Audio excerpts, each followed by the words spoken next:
Hello everyone. आज जो मैं टॉपिक बताने जा रहा हूँ बेसिकली आपके आर्टिफिशियल इंटेलिजेंस क्लास 7 में जो बच्चों को स्कूल में पढ़ना है उनकी सारे टॉपिक में बताऊंगा। जो सीबीएसई करिकुलम्स में जो सब्जेक्ट के टॉपिक दिए गए हैं आज उस टॉपिक के बारे में बताऊंगा, क्योंकि अभी एग्ज़ाम का टाइम है, अभी एग्ज़ाम चल रहे हैं। हर स्कूलों में एआई का पेपर हो रहा है, चाहे वो 5वीं क्लास हो, चाहे 6th क्लास हो, चाहे 7th क्लास हो, चाहे 8th क्लास हो, और 9th क्लास का तो आर्टिफिशियल इंटेलिजेंस में उनका सब्जेक्ट है सीबीएसई बोर्ड का 50 नंबर की थ्योरी और 50 नंबर का प्रैक्टिकल। तो ये जो मैं अभी आपके उस वीडियो में आपको जो बताऊंगा वो आर्टिफिशियल इंटेलिजेंस क्लास 7 के लिए जो उनकी टॉपिक हैं, उन सारे टॉपिक को, उन सारे सिलेबस को, किस टाइप के क्वेश्चंस आएंगे, क्या क्या पैटर्न आ सकते हैं, ये सारा चीज़ मैं आपके सिंपल पेपर के रूप में आपको मैं बता रहा हूँ। तो मैं फिर से बोलता हूँ कि ये मैं जो आपको वीडियो दिखा रहा हूँ कोडिंग डिकोडिंग मेरा चैनल्स है, मेरे चैनल की आईडी है @कोडिंग डिकोडिंग -1011 के माध्यम से ये सारी चीज़ें आपके पास जा रहा है। तो चलिए मैं आपको दिखाता हूँ। मैंने ये सारे स्लाइड्स को पेज बाय पेज में बांट रखा है। पेज 1 में जो मेरा पहला जो टॉपिक है वो आर्टिफिशियल इंटेलिजेंस। ये एआई क्या होता है? एआई बेसिकली आपका एक टेक्नोलॉजी है, एनेबल करता है कंप्यूटर को, मशीन को सिमुलेट करने में, ह्यूमन लर्निंग के लिए, कॉम्प्रहेंशन, प्रॉब्लम सॉल्विंग के लिए, डिसीजन मेकिंग के लिए और क्रिएटिविटी ऑटोनॉमी के लिए। आप इस नोट्स को मेरे इस वीडियो से देखकर भी लिख सकते हैं, क्योंकि मैंने जो नोट्स लिखा है बहुत आसान लैंग्वेज में लिखा है और सिंपल लैंग्वेज में लिखा है, जो क्लास 7 के लिए बहुत एप्लीकेबल है, मोर सूटेबल है। फिर एग्जाम्पल के लिए आप एआई यूज़ कर सकते हैं। आज के डेट में जो वॉइस असिस्टेंट्स लाइक सिरी हैं, एलेक्सा हैं, फेस रिकग्निशंस में मोबाइल फ़ोन होते हैं। आप जब मोबाइल फ़ोन से जब फेस को आप लॉक करते हैं, अनलॉक करते हैं, तो ये यहाँ पर भी आपका एआई का यूज़ है। आपने देखा होगा गूगल का जो मैप होता है, जो सेल्फ ड्राइविंग कार में भी आजकल यूज़ कर रहे हैं, चैटबॉट जो होते हैं। फिर आप यूट्यूब, नेटफ्लिक्स पर जो देखते हो, जो उसके सिस्टम बने हुए हैं, ये आपका एग्जाम्पल एआई का है। आगे मैं सेकंड जो पेज में आपको दिखा रहा हूँ, सेकंड स्लाइड में दिखा रहा हूँ, डोमेन्स इन एआई। जो आपके सिलेबस में है, जो पढ़ना है, मैं उसके अनुसार ही आपको बता रहा हूँ। तो आप ये ना सोचेंगे कि मैंने स्टार्टिंग्स में डेटा क्यों नहीं बताया, इन्फॉर्मेशंस क्यों नहीं बताया, फिर उसके पार्ट्स क्यों नहीं बताया। मैं क्लास 7 में सीबीएसई बोर्ड से जो आपके सिलेबस हैं, मैंने सीबीएसई बोर्ड के वेबसाइट से उस बुक को हमने डाउनलोड किया, और जो बच्चे क्लास 7 में जो स्कूल में जो पढ़ रहे हैं उनके लिए मैंने वीडियो बनाया है। मैं लास्ट में उस बुक्स का दिखाऊंगा। पहले मैं सारे टॉपिक को 1 बाय 1 स्टेप बाय स्टेप आपको बता देता हूँ। डोमेन्स इन एआई मतलब कि एआई का एरिया कहाँ कहाँ है। आप एआई की जब बात करते हैं तो पहला जो है आपका कंप्यूटर विज़न है, दूसरा आपका है नेचुरल लैंग्वेज प्रोसेसिंग है, जिसको एनएलपी कहते हैं, तीसरा आपका है स्टैटिकल डेटा है। जब कंप्यूटर विजन्स की बात हम करते हैं तो उसमें इमेज आते हैं, उसमें वीडियो आते हैं, उसमें पिक्चर होते हैं। वीडियो को समझना, पिक्चर को समझना, तो उसमें आपके पिक्सल्स मैट्रिक्स का हेल्प होता है मशीन को देखने में, इंटरप्ट करने में। और विजुअल इन्फॉर्मेशंस जैसे आपका फेस हो गया, आपके जो फेस अनलॉक होते हैं, ये कंप्यूटर विजन्स का आप एग्जांपल दे सकते हैं, क्योंकि वो रीड करता है आपका। सेकेंड में जिसको हम बोलते हैं नेचुरल लैंग्वेज प्रोसेसिंग, जिसको एनएलपी बोलते हैं। ये टॉपिक मैं लास्ट में भी, अंत में भी आपको मैं बताऊंगा, क्योंकि आपके इम्पोर्टेंट क्वेश्चंस में आ सकते हैं कंप्यूटर विजन्स डोमेन्स इन एआई में, कि एआई के डोमेन्स क्या क्या होते हैं और कैसे काम करते हैं और हम कैसे डिफाइन करते हैं। या आपके एग्ज़ाम में क्वेश्चन से आ सकते हैं, ये इम्पोर्टेंट पार्ट है। ये 9th क्लास में भी क्वेश्चंस आ सकते हैं, सीबीएसई बोर्ड के एग्ज़ाम में भी आ सकते हैं। डोमेन्स इन एआई बहुत इम्पोर्टेंट है। दूसरा नेचुरल लैंग्वेज प्रोसेसिंग को हम एनएलपी बोलते हैं। इसमें आपके जो लैंग्वेज को समझना होता है तो उसमें यूज़र जो होता है यूज़ करता है कीबोर्ड को, माइक को, स्कैनर को। हम जो स्पोक करते हैं या जो बोलते हैं या जो लैंग्वेज को रिटेंस करते हैं, जो टेक्स्ट मैसेज होते हैं, जो वॉइस कमांड होते हैं, चैटबॉट जो इंसान की तरह बातें करता है, स्पीच रिकॉग्निशन जो होता है, आवाज़ को टेक्स्ट में बदलता है या चेंज करता है, ये सारे आपके नेचुरल लैंग्वेज प्रोसेसिंग में आता है। जैसे मैंने स्लाइड में लिखा है, works with text data converting it into numerical formats to enables machines to understand and process human language.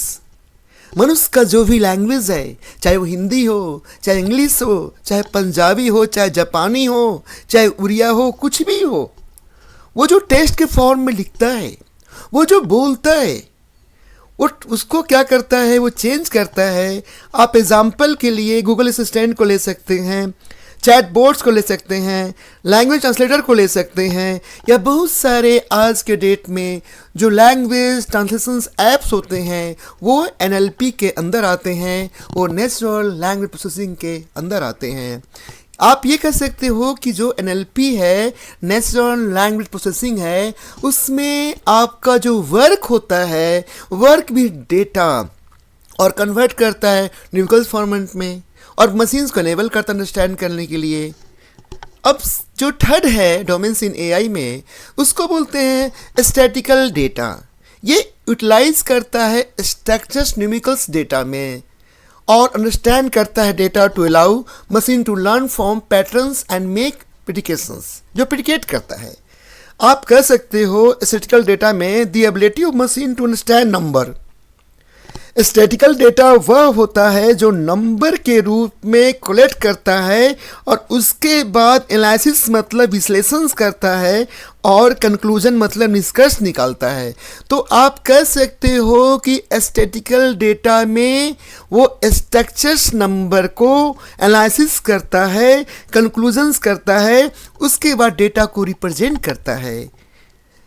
ये आपके स्टैटिकल डेटा है। तो आप स्टैटिकल डेटा में क्या कहेंगे, जो भी नंबर होते हैं बेसिकली स्टैटिकल डेटा में यूटिलाइज होता है न्यूमेरिकल स्ट्रक्चर फॉर्म में और नंबर को एनालिसिस करता है यानी विश्लेषण करेगा और कंक्लूजन्स मतलब निष्कर्ष निकालेगा। किसमें, स्टैटिकल डेटा में। आगे चलकर मैं आपको इसके बारे में आपको बताऊंगा। अब जो आपके जो पेज 3 में नेचुरल लैंग्वेज प्रोसेसिंग, देखिए मैं आपको अलग अलग रूप से क्यों बता रहा हूँ। मैंने भी आपको बताया था कि नेचुरल लैंग्वेज प्रोसेसिंग और NLP enables machine to understand language as human beings to computer, robots हो गए, रियल वर्ल्ड लैंग्वेज में रियल वर्ल्ड जो आपके हैं, जो स्पोक करते हैं, जो रिटेन करते हैं, उसके हम सेंस निकालते हैं, आपके सारे NLP में आएंगे। NLP में कंप्यूटर्स क्या करता है, रीड करता है, आपका राइट करता है, हेयर सुनता है, अंडरस्टैंड करता है, जो भी आप बोलते हो, जो कुछ भी आप लिखते हो, ये सारे आपके NLP के अंदर आएंगे। तो मैंने इसलिए अलग कर दिया कि आपके एग्ज़ाम में क्वेश्चन आ सकते हैं, डोमेन्स इन AI के रूप में भी आ सकते हैं, फिर आपके आ सकते हैं NLP क्या होता है उसके बारे में सेपरेट लिखने के लिए। इसलिए हमने सेपरेट स्लाइड में बनाया है और मैंने पहले आपको इसके बारे में बता दिया है। तो टाइम्स को ध्यान में रखते हुए कम से कम समय में आपको ज़्यादा से ज़्यादा टॉपिक के इन्फॉर्मेशन को बताया जाए, ये मेरे चैनल्स का ये मीडियम है, माध्यम है और ऑब्जेक्टिव और गोल है। तो आगे देखिए जो टॉपिक हैं, स्टैटिकल डेटा मैंने बताया था। तो आपके स्टैटिकल डेटा सेपरेट क्वेश्चंस भी आपके एग्जाम में आ सकते हैं क्योंकि इंपॉर्टेंट पार्ट है। तो मैंने आपको पहले ही बता दिया कि स्टैटिकल डेटा में आपको कलेक्ट करता है, ऑर्गेनाइज करता है, एनालाइज करता है, इंटरप्रेट करता है आपको मैथमेटिकल्स मेथड में अंडरस्टैंड करने के लिए। वो पैटर्न्स होता है, डिसीजन बनाता है। आप इसको नोट्स के रूप में इसको लिख सकते हैं। आप स्लाइड्स को आप रिपीट करके, बार बार आगे पीछे करके, स्क्रॉल करके, अप एंड डाउन करके आप फॉरवर्ड बैकवर्ड करके आप नोट्स को लिख सकते हैं, क्योंकि मैं तो चाहता हूं कि कम से कम समय में आपको ज़्यादा से ज़्यादा टॉपिक को बताया जाए। और आप स्टैटिस्टिकल डेटा में मैंने बताया ही था आपको, एनालिसिस करता है, कंक्लूजन्स करता है और प्रिडिकेट करता है आपके जो भी आपके टेम्परेचर्स का हो गया, रेनफॉल का हो गया, आपका मार्कशीट के हो गए। इसके इंपॉर्टेंट क्या, देखिए इंपॉर्टेंट क्या है स्टैटिस्टिकल डेटा का। ये हेल्प करता है, फाइंड आउट करता है हिडन अनएक्सपेक्टेड इंफॉर्मेशंस, जैसे विजुअल रिप्रेजेंटेशन के लिए, इजियर अंडरस्टैंड के लिए एनालिसिस करेगा। जैसे मान लिया जाए अगर हम दिल्ली में कितने लोग रहते हैं, कितने मेल हैं, कितने फीमेल हैं, उनके इकोनॉमिक स्थिति कंडीशंस क्या हैं, कितने लोग स्लम एरिया में रहते हैं, ये सारे चीज़ें को अगर हम रिकॉर्ड में रिप्रेजेंट करना चाहते हैं तो स्टैटिस्टिकल डेटा आपके बहुत आसान से एनालिसिस कर देगा, कंक्लूजन्स कर देगा और आपको सारी बातें इन्फॉर्मेशन बता देगा आपके कम समय में, कम डिज़ाइंस में। ये आपके स्टैटिस्टिकल डेटा का फ़ायदा होता है। वो सारी चीज़ों को आपके स्ट्रक्चर्स के रूप में आपको रिप्रेजेंट करता है, न्यूमेरिकल्स के रूप में।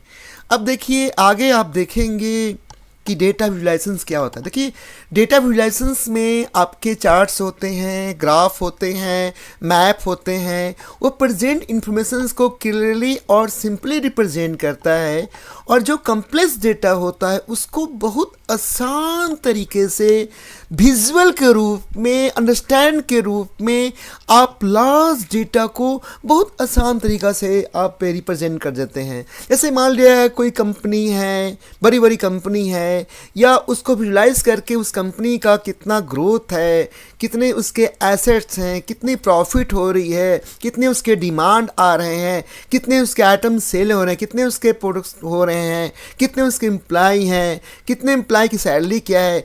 आप एक ग्राफ के रूप में, एक चार्ट के रूप में आप डेटा को विजुलाइज बहुत सिंपल फॉर्म में कॉम्प्लेक्स डेटा को रिप्रेजेंट कर सकते हैं। मान लिया जाए मैं अगर ये जानना चाहता हूँ कि हमारे भारत में जितने भी सीबीएसई बोर्ड के जो रीजनल सेंटर्स हैं उन सारे सेंटर्स में कितने बच्चे अपीयर हो रहे हैं 10th क्लास में, 12th क्लास में, कितने मेल हैं, कितने फीमेल हैं, कितने गर्ल हैं, कितने बॉय हैं, कितने साइंस स्ट्रीम्स के बच्चे दे रहे हैं 12th क्लास में, कितने कॉमर्स स्ट्रीम के बच्चे दे रहे हैं, कितने ह्यूमैनिटीज़ आर्ट्स बच्चे दे रहे हैं और उसके परसेंटेज कितने रही, कितने नंबर अच्छे लाएं, कितने पासिंग मार्क्स आए, कितने लोग अच्छे अच्छे नंबर ला रहे हैं। ये सारे सिंपल डेटा को हम एक चार्ट में, एक ग्राफ में बहुत आसान रूप से सिंप्लीफाई करके कॉम्प्लेक्स डेटा को हम रिप्रेजेंट कर सकते हैं। ये रिवर्स पैटर्न्स एंड ट्रेंड्स होता है, टाइम को सेव करता है, इम्प्रूव कम्युनिकेशंस होता है, इम्प्रूव कम्युनिकेशन होते हैं डेटा विजुलाइजेशंस में। तो ये स्लाइड में आपकी इन्फॉर्मेशंस हैं जो इम्पोर्टेंट हैं, जो आपके एग्जाम में क्वेश्चन आ सकते हैं। डेटा विजुलाइजेशंस क्या है ये मैंने आपके छोटा सा नोट्स दिया है, आप इसको लिख सकते हैं। आगे जो टॉपिक आपके हैं जो क्लास 7 के अनुसार मशीन लैंग्वेज और मशीन लर्निंग, हमने दोनों लिखा। हमने इसलिए लिखा कि बच्चों के बीच में ये कन्फ्यूजन्स होती हैं कि मशीन लैंग्वेज क्या है, मशीन लर्निंग क्या है। You know that computer understand only for machine language, जिसको कहते हैं बाइनरी नंबर, जिसको कहते हैं 0 और 1। 0 मीन्स ऑफ होता है, 1 मीन्स ऑन होता है। यानी हम जब किसी कंप्यूटर्स पर काम करते हैं, चाहे वो डेस्कटॉप हो, चाहे लैपटॉप हो, चाहे मिनी कंप्यूटर्स हो, चाहे मेनफ्रेम कंप्यूटर हो, चाहे सुपर कंप्यूटर्स हो, ये सारे के सारे कंप्यूटर जो काम करते हैं वो मशीन लैंग्वेज में काम करते हैं। और मशीन लैंग्वेज बोलते हैं बाइनरी नंबर को, बाइनरी डिजिट्स को, जो आपका 0 और 1 होता है। और 0 का मतलब ऑफ होता है, 1 का मतलब ऑन होता है। और ये लैंग्वेज ही कंप्यूटर्स के सीपीयू को अंडरस्टैंड करता है और एग्जीक्यूट करता है डायरेक्टली। इसलिए कंप्यूटर सारा का सारा काम बहुत आसान से, इजीली, फास्ट से काम करता है, क्योंकि कंप्यूटर को केवल समझना होता है 0 और 1। मशीन लर्निंग का अर्थ होता है, machine learning is a branch of artificial intelligence that allow computers to learn from data and improve automatically without being speciality program. Machine learning में मतलब एक ऐसा ब्रांच होता है जिसमें कंप्यूटर अलाउ करता है, वो लर्न करता है डेटा को और इम्प्रूव करता है, उसमें सुधार करता है किसी भी आपके प्रोग्राम के बिना। तो ये आपका मशीन लर्निंग है। अब आगे मैं जो टॉपिक बताने जा रहा हूँ, जो आपके सीबीएसई बोर्ड का जो करिकुलम्स बना हुआ है उसके अनुसार डिजिटल असिस्टेंट्स। देखिए, डिजिटल असिस्टेंट्स का मतलब होता है कि आप जो आजकल एआई का जो यूज़ कर रहे हो डिफरेंट ऐप्स के द्वारा, जैसे एप्पल्स का सिरी होता है, अमेजन्स का एलेक्सा होता है, गूगल असिस्टेंट का आपका होता है ह्यूमन लैंग्वेज को अंडरस्टैंड करने के लिए, तो ये सब आपका डिजिटल असिस्टेंट्स में आएंगे। आप जैसे कि एआई पावर प्रोग्राम होता है, हेल्प करता है यूजर को वॉइस रिकग्निशंस का टेस्ट कमांड के लिए जो आप यूज़ करते हो, ये सारे आपका डिजिटल असिस्टेंट्स में आएंगे। आगे आएंगे आपको मैं जो टॉपिक बता रहा हूँ कंप्यूटर विज़न। मैंने कंप्यूटर विजन के इसलिए सेपरेट यहाँ पर दिखाया है क्योंकि कंप्यूटर विजन से आपके सेपरेट क्वेश्चंस भी आ सकते हैं। कंप्यूटर विजन्स में मैंने बताया था कि जो कंप्यूटर से इनेबल होता है, सी करता है, अंडरस्टैंड करता है, इंटरप्ट करता है इमेज को, ऑडियो वीडियो को, पिक्चर्स को, या आप कंप्यूटर विजन्स में आते हैं। इसमें आपके इमेज हैं, वीडियो है, एग्जांपल के लिए इमेज ऑफ कैट्स हो गया, वीडियो मूविंग व्हीकल्स हो गया, ये सारे आपके कंप्यूटर विजन्स में आते हैं। जो भी कंप्यूटर्स में जो वर्क कर रहे हैं वीडियो के रूप में, इमेज के रूप में, आपके कंप्यूटर विजन्स के अंदर आएंगे। इस पर मैंने पहले डिस्कशन आपसे कर चुका है, इसलिए ज़्यादा मैं इसमें टाइम नहीं दूंगा। आगे ये संस्टेबल से क्वेश्चंस आते हैं जो बच्चे आपके 9th क्लास के हैं, जो सीबीएसई बोर्ड के एग्ज़ाम देने वाले हैं, उनके भी क्वेश्चन संस्टेबल से आते हैं। देखिए, संस्टेबल्स का मतलब क्या होता है। Sustainables mean developing and using in way of that saves energy, reduce pollutions and does not harm the environment. Basically मैंने आपसे बोला कि संस्टेबल क्या करेगा, वो डेवलप करेगा using A way that saves energy, हमारे जो भी एनर्जी है इन्वायरमेंट में, इस यूनिवर्स में, उस एनर्जी को सेव करेगा, रिड्यूस करेगा पोल्यूशंस को, और डज नॉट हार्म इन्वायरमेंट, वो इन्वायरमेंट को नुकसान नहीं करेगा। जैसे it focus on long term benefits for peoples the planet, हमारे लोगों को फ़ायदा हो, प्लैनेट को फ़ायदा हो। मैंने यहाँ पर लिखा है sustainables means something that can continue for a long time without harming the environment or existing resources. What is sustainable में क्या होगा? Sustainable refer to using resources in the way that protect करेगा environment को, saves करेगा natural resources को, support करेगा future generations को, और maintain करेगा balance in nature को। ये आपका sustainables का एडवांटेज है। संस्टेबल्स का ये आपका है, ये आपके 10th क्लास के सीबीएसई बोर्ड में हर साल एक क्वेश्चन पूछ देते हैं संस्टेबल्स आपके क्लास 7 के लिए भी इम्पोर्टेंट है और आपके जो 10th क्लास के जो बच्चे हैं उनके लिए भी इम्पोर्टेंट है। आगे देखिए जो मैं टॉपिक बताने वाला हूँ, how can you become more sustainable. देखिए, अब becoming more sustainable means making small daily choices that protect the environment and save resources for the future। हमें अपने environment को protect करना पड़ेगा। जैसे जो पोल्यूशंस हो रहे हैं, जो हमारे वाटर का जो वेस्टेज कर रहे हैं, जो हमारे जो ज़्यादा पोल्यूटेड कर रहे हैं एयर को, हम कैसे प्रोटेक्ट करें, इन सब बातों को ध्यान रखने पड़ेंगे। हम एनर्जी को सेव करेंगे, हम वाटर को सेव करेंगे, रिड्यूस करेंगे, रीयूज़ करेंगे, रिसाइकिल करेंगे। ये आपका सस्टेनेबल को बनाने में बहुत मतलब हेल्प करेगा। हम नेचर्स को नेचर में प्रोटेक्ट करने में, उसमें सॉइल भी आएंगे, उसमें माउंटेन्स भी आएंगे, उसमें फॉरेस्ट भी आएंगे, उसमें एनिमल्स भी आएंगे। वो पृथ्वी पर जो भी रहने वाला चीज़ है और जो भी लिविंग चीज़ है उसमें सबको हमें प्रोटेक्ट करना पड़ेगा। तो नेचर को प्रोटेक्ट करेगा और उससे हम लोग बिकम करेंगे सस्टेनेबल को। चूज इको फ्रेंडली ट्रांसपोर्ट, जैसे आजकल मेट्रो चल रहे हैं, रैपिड ट्रेन चल रहे हैं, इलेक्ट्रिकल व्हीकल्स चल रहे हैं, इन सब पर ज़्यादा ध्यान देना पड़ेगा जिससे पोल्यूटेड हमारा इन्वायरमेंट ना हो, जिससे कि हमारा ये जो गैस चैम्बर आजकल दिल्ली बन जा रहे हैं। तो सस्टेनेबल्स एआई के साथ साथ हमें सारे बच्चों को, सारे स्टूडेंट्स को, सारे टीचरों को एक नागरिक होने के नाते सभी को सस्टेनेबल्स के बारे में पढ़ाना चाहिए, बताना चाहिए, इसकी प्रचार करना चाहिए, जिससे लोगों को ये समझ में आना चाहिए कि अगर हमारी पृथ्वी सुरक्षित नहीं रहेगी, स्वच्छ नहीं रहेगी, तो हम सुरक्षित नहीं रहेंगे। ये आपका सस्टेनेबल बहुत इम्पोर्टेंट पार्ट है। सभी बच्चों को पढ़ना चाहिए और सभी बच्चों को अपने घर में इसकी बातें करने चाहिए। तो आगे टॉपिक जो हमारा है वो टॉपिक है एथिकल्स कंसिडरेशंस इन एनएलपी। देखिए एथिकल में आपका क्या हो गया, एथिकल्स में हम जो भी एनएलपी का यूज़ करेंगे, थिंकिंग करेंगे, जो भी वर्क करेंगे एनएलपी में, वो आपका फेयरनेस हो, उसमें कोई पक्षपात ना हो। हमें हर प्राइवेसी का ध्यान देने पड़ेंगे, हमें हर रिस्पॉन्सिबल लैंग्वेज पर ध्यान देने पड़ेंगे।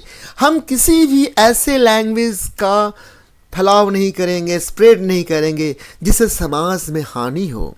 हमें कभी भी किसी तरह का कोई पक्षपात नहीं करने, कोई बायस नहीं करने पड़ेंगे। हमें न्यूट्रल रहने पड़ेंगे, हमें सबका साथ देने पड़ेंगे और हमारी थिंकिंग ऐसी होगी कि किसी को, हमारे जो एनएलपी है उसमें किसी का नुकसान ना हो, किसी को ठेस ना पहुँचे। तो एथिकल कंसिडरेशंस होते हैं नेचुरल लैंग्वेज प्रोसेसिंग में, means thinking about fairness, privacy and responsible use to language data when building AI system. Natural language processing's ethical considerations are the rules and principles that ensure AI system. जो ethical considerations, जो rules बने में, जो हमारे principles, जो सिद्धांत हैं, वो इंश्योर करेगा AI सिस्टम को। ट्रीट एवरीवन फेयरली, सभी के साथ फेयर बिहेव होगा, कोई पक्षपात नहीं होगा, कि किसी के साथ कोई भेदभाव नहीं होगा। प्रोटेक्ट यूजर प्राइवेसी, जो भी यूज़र एआई का यूज़ कर रहे हैं या एनएलपी किस भी यूज़ कर रहे हैं, उनकी प्राइवेसी का ध्यान दिया जाएगा, उनकी प्राइवेसी का कोई हनन नहीं होगा, प्रोटेक्ट होगा। Avoid harmful and bias language, हम कोई ऐसा लैंग्वेज नहीं बोलेंगे जिससे किसी को ठेस पहुँचे, किसी के इमोशनल का, किसी का इमोशनल फीलिंग का, किसी का रीजनल फीलिंग का, किसी का आपका एरिया का, किसी का किसी क्षेत्र में उनका नुकसान नहीं हो। हमें बायस नहीं होने पड़ेंगे, हम बायस लैंग्वेज का यूज़ नहीं करेंगे, कोई पक्षपात यूज़ नहीं करेंगे। यही आपका एथिकल कंसिडरेशंस इन एनएलपी का ऑब्जेक्टिव है, गोल है, स्ट्रेटजी है।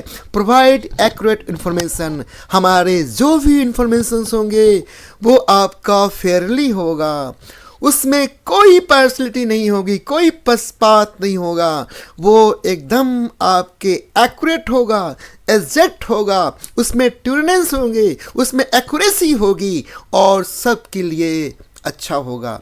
Important ethical issues in NLP में, तो जो एथिकल इशू जो आते हैं आपके एनएलपी में, यानी कि नेचुरल लैंग्वेज प्रोसेसिंग में, बायस एंड फेयरनेस। आपने देखा होगा कि जिस कंट्री का एआई होता है, आप उससे कुछ इन्फॉर्मेशन पूछेंगे उस कंट्री का, कुछ निगेटिव बातें, तो वो एआई उस कंट्री के निगेटिव बारे में नहीं बताते हैं, तो बायस हो जाते हैं। या जिस कंपनी ने एआई बना रखा है, या उस कंपनी में कुछ निगेटिव बातें हो रही हैं, कुछ निगेटिव चीज़ें हो रही हैं, तो वो उस कंपनी के बारे में वो फेयरली एक्यूरेट इन्फॉर्मेशन प्रोवाइड नहीं करते हैं।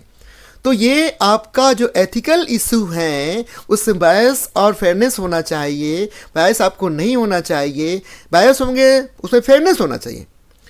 प्राइवेसी और प्रोटेक्शन का ध्यान रखना पड़ेगा।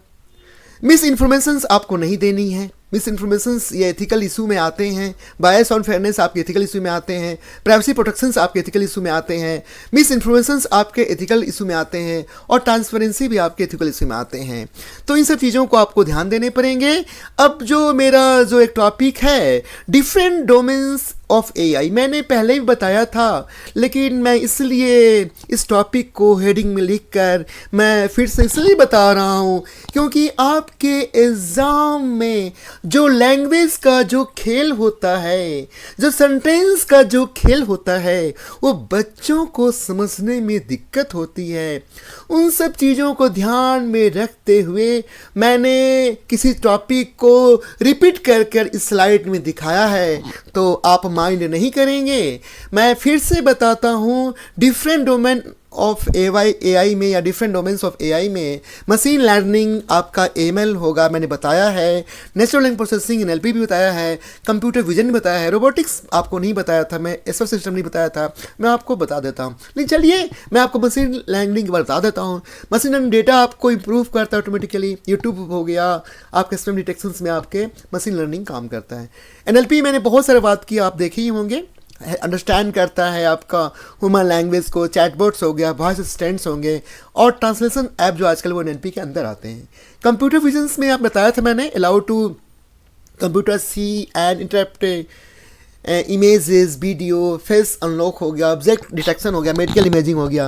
रोबोटिक्स में आपका कंबाइन होता है ऐसे मशीन जो फिजिकल टास्क को कंप्लीट करता है, जैसे आजकल इंडस्ट्रियल में यूज़ हो रहे हैं, डिलीवरी रोबोट्स भी आजकल यूज़ हो रहे हैं। बहुत सारी कंपनी में रोबोटिक्स आपके काम करते हैं, बहुत सारे हॉस्पिटल्स में रोबोटिक ऑपरेशंस भी हो रहे हैं।